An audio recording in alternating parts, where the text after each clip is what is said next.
Joe. Hey, Samantha. Are you okay? You haven't heard? Heard what? I haven't seen you this upset since your supervisor put a character limit on your signature block because your pronouns were longer than the company emails. It's bad. It's so bad. I can't believe you haven't heard. Heard what? I haven't seen this many tears from you since they put your pride flag bathroom accessories on back order. Heard what? They fired all of them. They're all gone. They fired who? The University of Florida has eliminated all diversity, equity, and inclusion, or DEI, positions at the university. The school announcing it will reallocate the $5 million initially used for DEI expenses. It's gonna be okay, Joe. It's going to be okay. You don't know that it's gonna be okay. You don't know that. If getting my Harvard degree taught me anything, it's that there's not a problem that a can of tomato soup and a tube of super glue cannot solve. How? How can you promise that? You don't know. We got this, Joe. With your black oppression and my white privilege, we got this. I don't think it's gonna work this time. We tried calling them transphobic. We tried.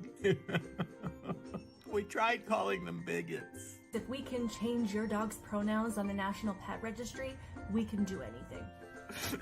Nothing's working. What are we gonna do? I don't know who that Joe was at the beginning of the show. He looked like me. I promise that was not me. That was someone else. Right. But Right. right. But ladies and gentlemen, oh, look, this is the wrong screen. These are my notes. Ladies and gentlemen, welcome to my notes. But let's get that fixed.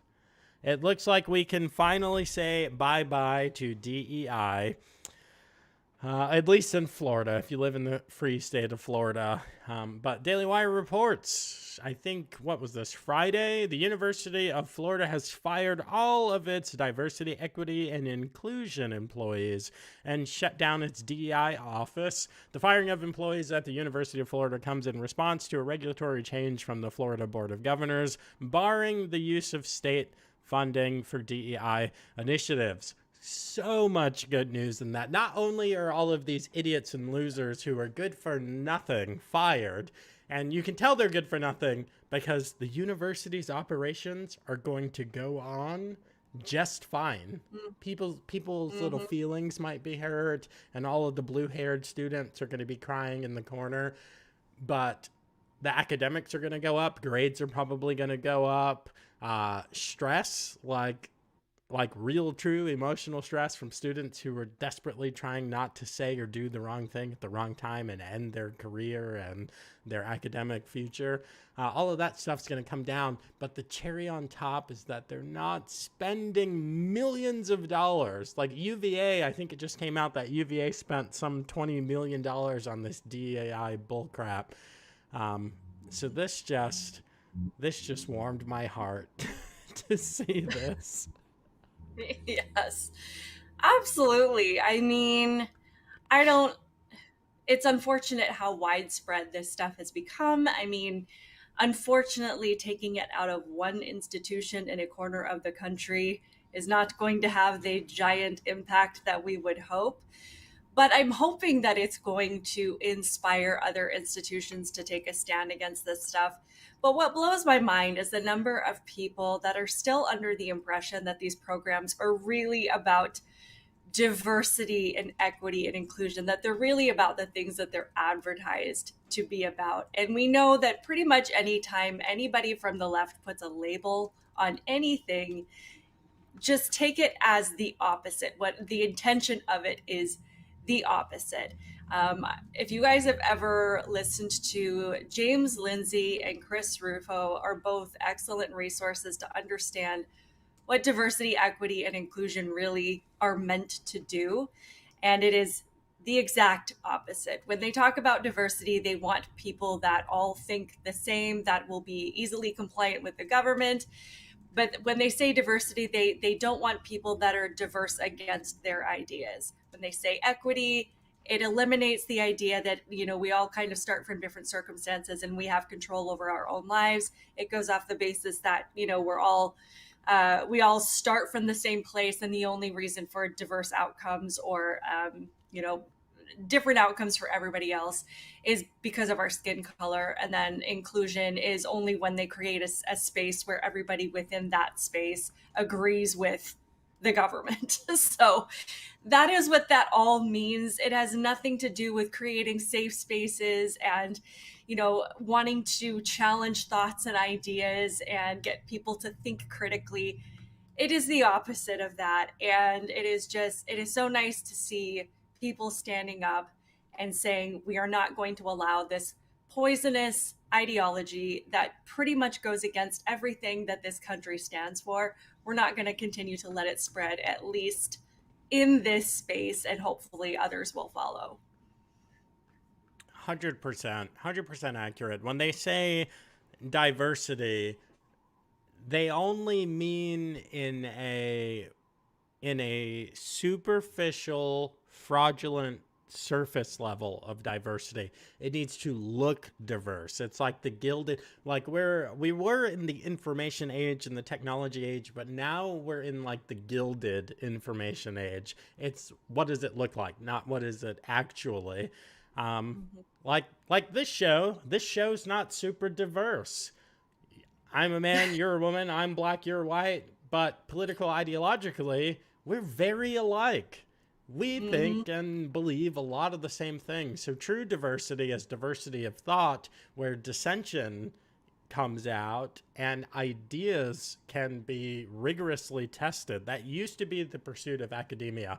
Like once upon a time, my goals have changed so much. Once upon a time, I really, truly wanted to run for president.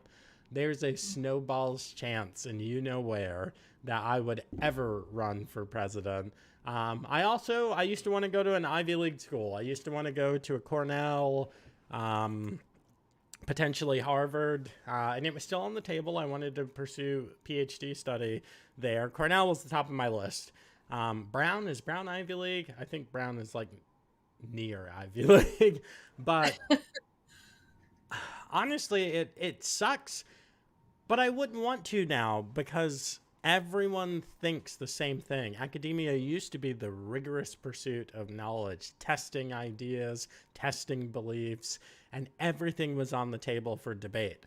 But now they want it to look diverse, which means a man, 5 women, a couple of lesbians, some people who are gender confused, and then a smattering of like one white person, if we absolutely have to, one white person, and then black, brown, indigenous, BIPOC, other acronyms that I don't really know what they mean, Asian, but not too many Asians, and not too smart of an Asian, not like a doctor, lawyer type Asian, but maybe like an artsy Asian who's into like anime or like robots or something. That's what they say diversity is. And that's what these departments got paid to teach. First it was CRT, critical race theory, and then they said, oh, this kind of comes from like Hitler Youth. We don't really want to call it that. Then they called it SEL, social emotional learning. And then they were like, oh, there are these Marxist, Leninist ties to the term social emotional learning. So they're like, crap, we'll call it diversity, equity, and inclusion. Boom. And it's just the newest label of Marxism. Absolutely. Well, and I mean, I think a great example of kind of the diversity that they're looking for as far as outward appearance, but, where they don't want anybody to be diverse against their ideas is obviously this plagiarism case that came up a few weeks ago between Carol Swain and Claudine Gay. If it was really about diversity, they would want the person that was most qualified to be the president of Harvard and also meets that diversity standard of being of a minority race, which would be Carol Swain. But Carol Swain is very much a critical, independent thinker. She's very intelligent. She's very accomplished. She has overcome all sorts of obstacles in her life. So she pretty much beats down every single left-wing talking point about being oppressed just because you're, because of what you look like. And she is absolutely not going to fall into this box of, I'm owed things because of my skin color or, that we should be judging people based on this particular characteristic, or elevate people because of, immutable characteristics, or whatever else, the ideology is. She's very much in favor of a meritocracy, which is against what the left wants right now.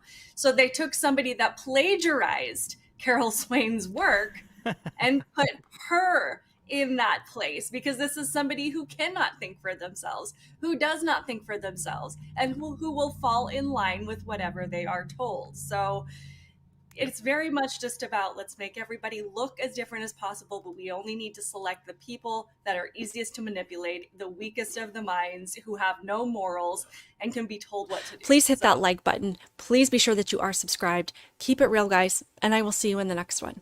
Bye.